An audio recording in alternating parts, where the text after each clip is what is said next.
Terima kasih Anda masih bersama kami dalam Kompas Petang. Saudara, pelatih timnas Shin Tae-yong menjadi warga negara asing pertama yang mendapatkan fasilitas Golden Visa dari Presiden Joko Widodo.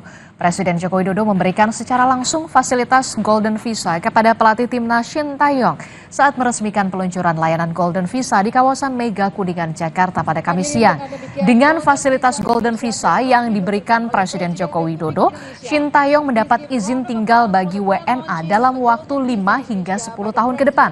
Presiden Joko Widodo berharap layanan Golden Visa ini mampu lebih banyak menarik global talent dan juga investor ke tanah air.